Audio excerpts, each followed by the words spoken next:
told your friend you're not okay. And tell Hello beautiful people, welcome back to my channel. It's your girl Miriam. If you are coming across my channel for the very first time, you're highly welcome to the family, and to my returning subscribers, you guys are the best. Thanks for always stopping by to watch my videos. So you guys, today I'm back again with another interesting video from the Britain, which says why we fight the Battle of Britain. So without further ado, let's dive into this video.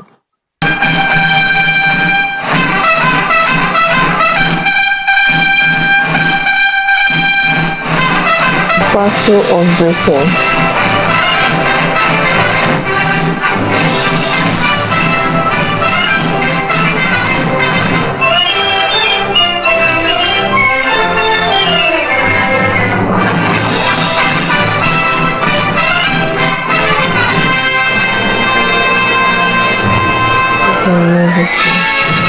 The shadow of the conquering German armies covered Western Europe. The self-styled master race was riding high.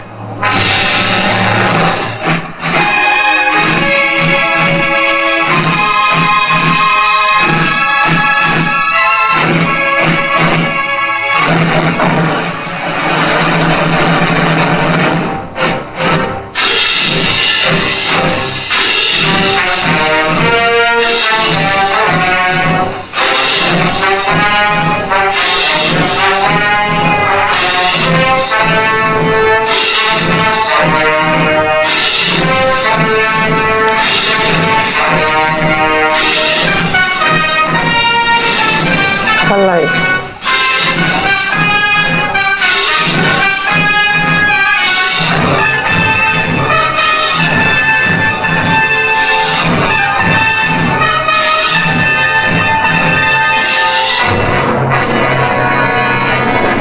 Now Adolf Hitler stood just as Napoleon had stood more than 100 years before, and looked across the English Channel to the one fighting obstacle that stood between him and world domination. The chalk cliffs of Britain rose sheer and white out of the choppy waters. And beyond, a little island, smaller than the state of Wyoming. Crush that little island and its stubborn people, and the way was open for world conquest. The fall of Austria, Czechoslovakia, Poland, Denmark, Norway, Holland, Belgium, France had given him more than 100 million slaves to work for him or starve. The preliminaries were over. It was time for the main event, the Battle of Britain.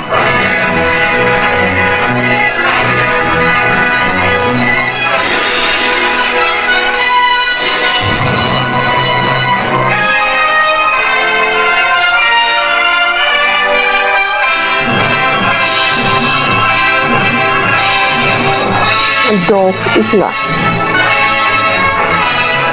Hitler and his generals feverishly drafted their plans for the conquest of Britain. Every detail must be anticipated. A slip now might wreck the whole timetable of world conquest. 6 weeks of final preparation went into those plans. 6 weeks to determine the history of 1,000 years. The thing was foolproof. See for yourselves how simple the whole operation was to be. Look. German plan for invasion of England. Phase 1. Knock out the Royal Air Force and its bases. Get control of the air and the sea lanes across the Channel. Follow the Blitz plan that had wiped out Poland, the Low Countries, and France. Destroy communication and transport lines. Above all, get command of the air. Phase 2. Pulverize the coastline with dive bombers. Drop parachute troops to take over the airfields and establish beachheads.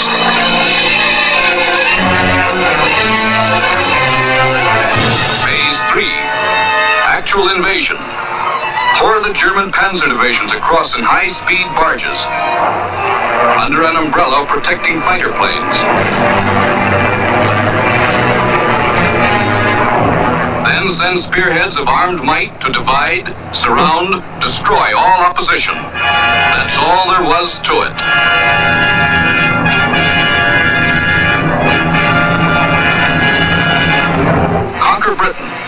forced the surrender of the British fleet. Then, with the combined sea power of Germany, Britain, Italy, France, and Japan, he could control the seas and tell us where to head in. The torch of freedom flickered low. On the Channel invasion coasts, more than 100 fully equipped German divisions were singing the Nazi theme song, "We are sailing against England," as they waited the word from Hitler.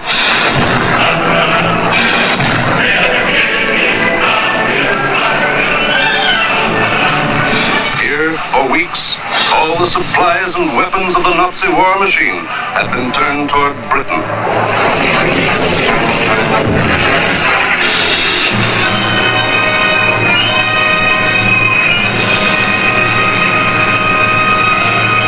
The jaws of the Nazi whale were set to swallow Jonah.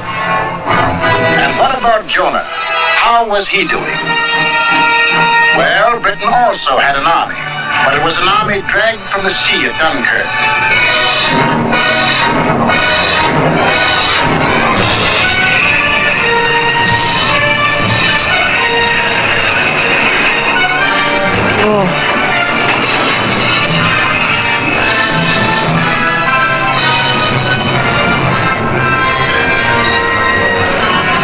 Without weapons.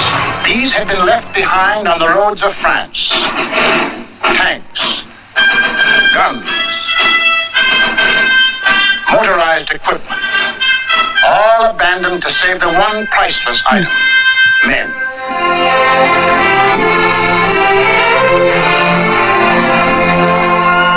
In all of Britain, there was not enough equipment for one modern division.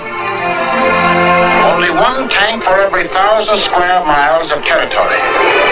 Only one machine gun for every 1,500 that's quite yards small. of beach. Britain had a navy too, but it was scattered all over the globe, guarding vital food and supply lines. And the British knew it would be suicide to use their fleet in the narrow waters of the English Channel, with the German Air Force in control of the air. Also had an air force. An air force outnumbered 10 to 1 by the enemy, both in men and machines. And then there was Britain herself, the people of Britain, the people who were to be terrorized and forced to surrender. They knew that every man, woman, and child, in uniform or out, would be Hitler's target in the onslaught that might come at any moment. They knew they had a job to do, and not much time to do it in. The young, the not so young, and the old. The clerk, the butcher, the farmer, the member of parliament, they formed the civilian army, Britain's home guard.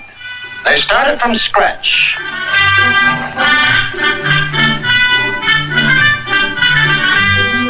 Experience, equipment,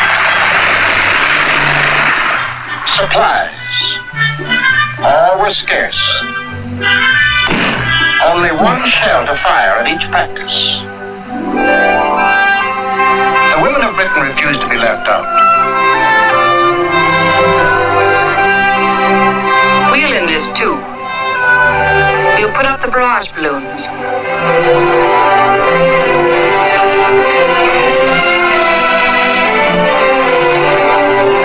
Man the ack guns. We'll run the railroads and get the trains through on time. Ferry the planes. Carry the dispatches. Drive the ambulances and run the buses. And we'll see that our men are fed and don't go hungry.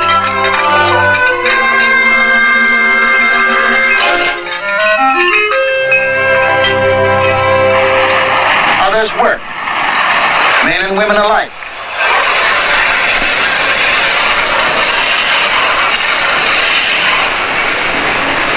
They worked full time, overtime, double time, 40 hours a week, 50, 60, 70. Hours meant nothing. Fatigue meant nothing. until the government forced them to cut down hours because over-fatigue was hurting production.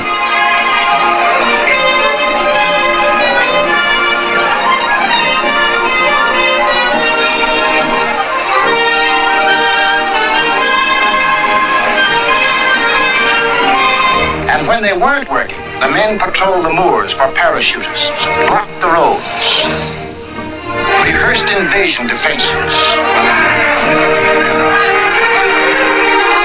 For something had happened here the Germans could never understand. In a democracy, it is not the government that makes war. It is the people.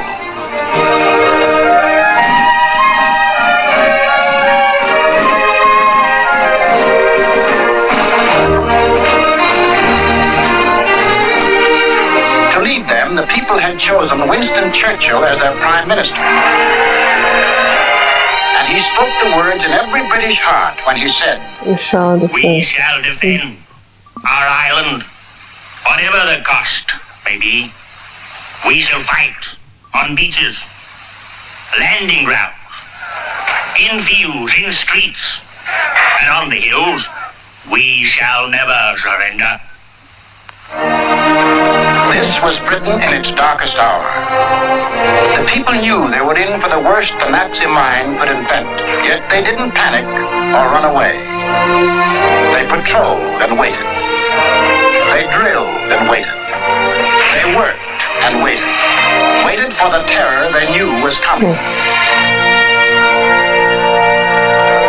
Then it came.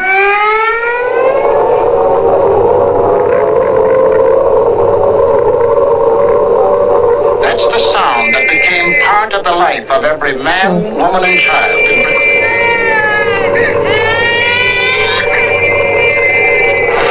August 8th, 1940, and the battle for Britain is on. 30 enemy aircraft over the channel, flying due west.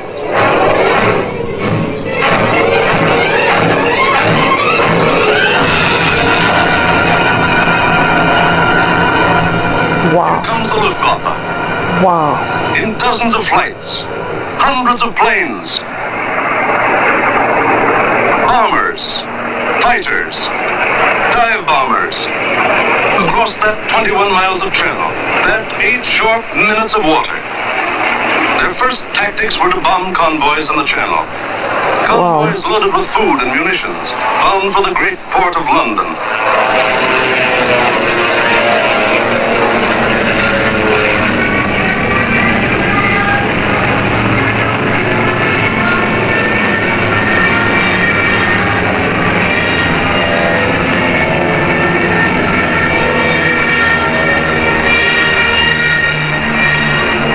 Wow.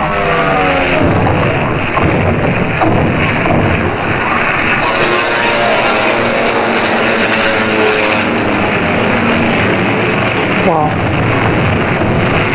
German fighters waited overhead for the defending planes of the Royal Air Force, the RAF, to appear. They didn't have long to wait.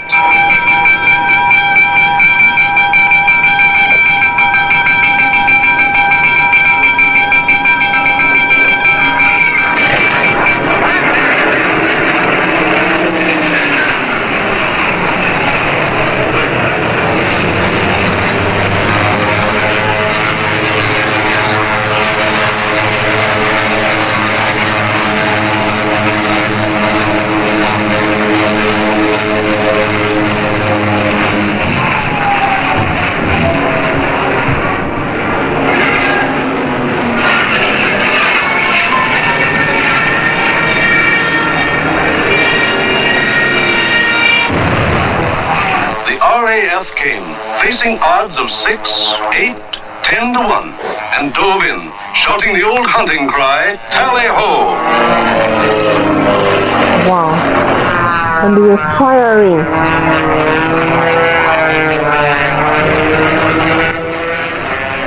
Wow. They knocked off of the air. Oh.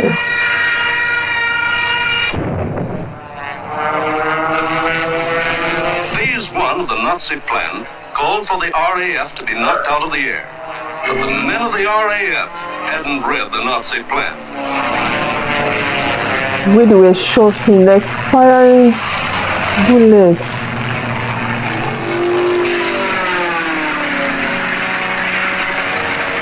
It's working.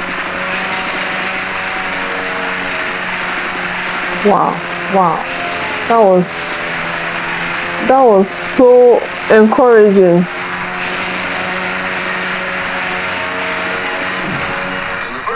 I feel like the Germans are so prepared. Like they have a lot of ammunition, they are so prepared for the war, more than the Britain. But even at that, the British were so in collaboration, and the unity, brought them together to fight the battle against the Germans.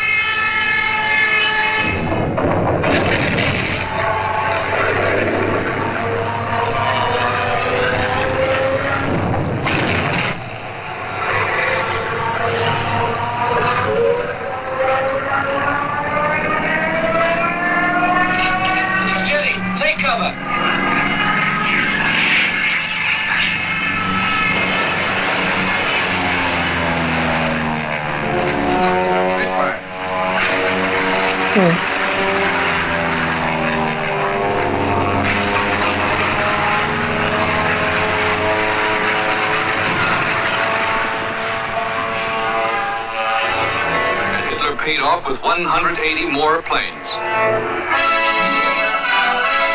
Then the Luftwaffe battered the great port towns of Southampton, Plymouth, trying to knock out before the flow of supplies from overseas became more than a trickle. The ports took a terrible pounding, but they couldn't be knocked out. Cargoes went on being unloaded with the protection of the RAF overhead, battling the Spitfires and Hurricanes. But the planes were saved. Panning out. Wow. So Goering switched his main attacks to the fighter airfields, Dover, Deal, Hawking. Maybe he could destroy the planes on the ground. He bombed the airfields, and the fields were hit. But the planes were saved. For Britain, unlike Poland and the Low Countries, didn't make the mistake of bunching its planes on the runways.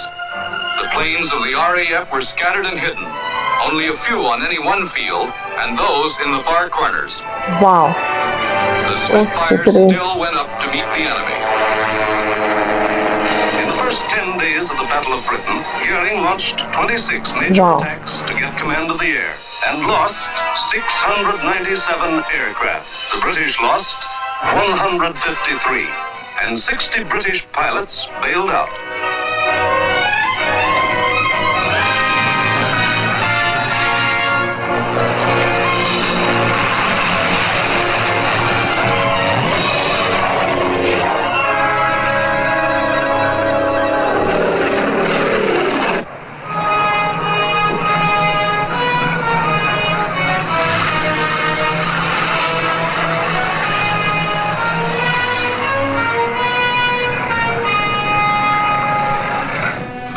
Trained men were saved and ready to fight again, but the crews of Goering's planes were lost to him forever.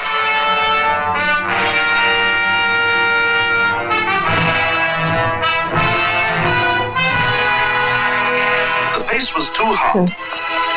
Something was going haywire. The Nazis had to call time out. On a 2,000-mile front from Norway to France, the whole Nazi Blitz program was being stalled because the RAF was still in the air. The shock troops were getting hoarse from singing, "We are sailing against England."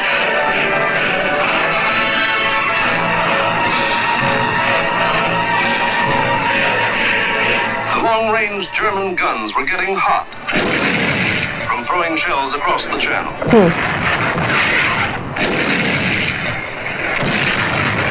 In public, Hitler assured the Germans, "Mr. Churchill tells his people that England will win, but I tell you that victory will belong to Germany." But in private, he sent for Goering, the boss of the Luftwaffe, and put him on the hot seat. Goering was told to do something and do it quick. So on August 30th, he ordered all-out attacks on inland airdromes and industrial centers. Maybe he could knock out the RAF on the assembly line. And he adopted new tactics too. Fighters in the front. Fewer bombers. Or maybe he just had fewer bombers to send. Anyway, those he did send were well protected. Of course, they will be more prepared than the latter. Fighters in the front and in the rear. Fighters weaving in and out of the bomber formations. Britain, winner of the first round, was ready. With higher morale and sharper defense. Improved listening posts were set up all along the coast and warned of the enemy's approach before he left the continent. A quick flash from the control station to the fighter station. And pilots were on their way to meet the enemy while he was still over the channel.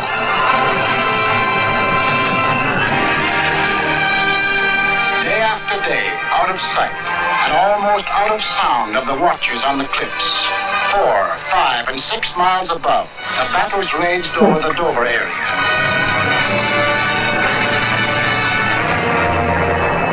The Dover area became known as Hell's Corner. By sheer weight of numbers, the enemy again and again broke through the coastal defenses.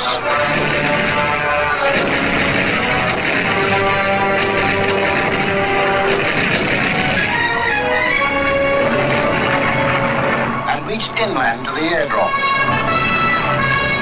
Aircraft plants.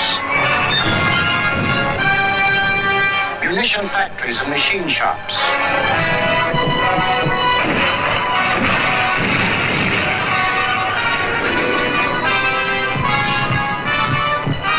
Gunfire in the southeast. Right.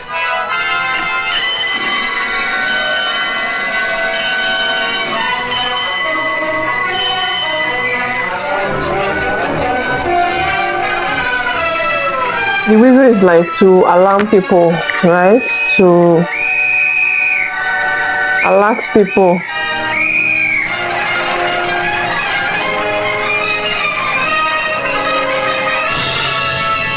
And there are wow.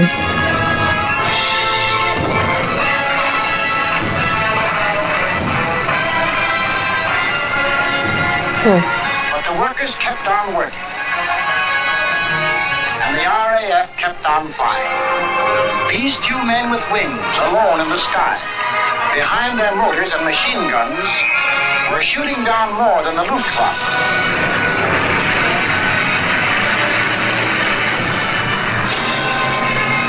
Were smashing the whole Nazi plan of world conquest.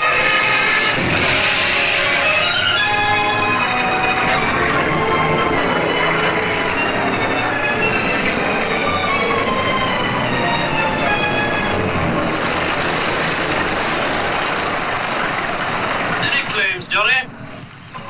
109 destroyed, but yes. Oh, good show. How'd you get on, sir? I had a wonderful party, thanks.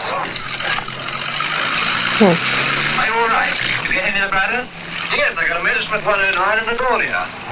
Between August 24th and September 5th, 35 major attacks were launched.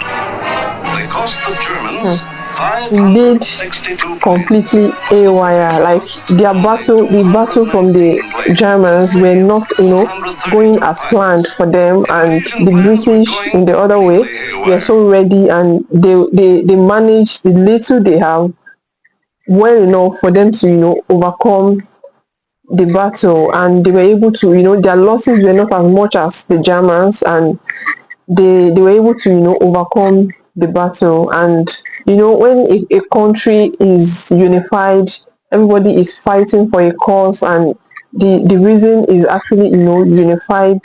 There's unity. There's nothing that cannot be achieved, even when it comes to war. When there's unity and everybody is fighting for the same cause, the unity alone can even make everyone and can make the battle to be overcome and to be won, which is what happened to the British. And this in a way has a lot of lessons that one needs to learn from it. And this is so amazing. They were able to, they don't have much, to fight the battle. Their machineries, their ammunitions were not as much as the Germans. But even at that, they were able to plan with the little they have, and they were able to, win the battle. And which is why they are fighting for a cause. They are fighting to, protect their own country, their men, the people in their country, which is why. And even the women were not left out. They also, supported, they assisted in their own way by not making their men go hungry during the battle. They were supply of foods and everything, which that is what unity does. When there's unity, there's nothing, especially between a country, there's nothing that can be achieved. For me, I learned from this particular battle why we fight the battle of the Britain. Yeah, so let me know in the comment section down below, what do you think about this? What is your opinion about this battle of Britain? I would like to know in the comment section down below. If you're coming across my channel for the very first time, do not subscribe to this channel, turn on the bell notification so you'll be among the first to get my videos anytime I upload a new video. And I will see you guys in my next one. Bye.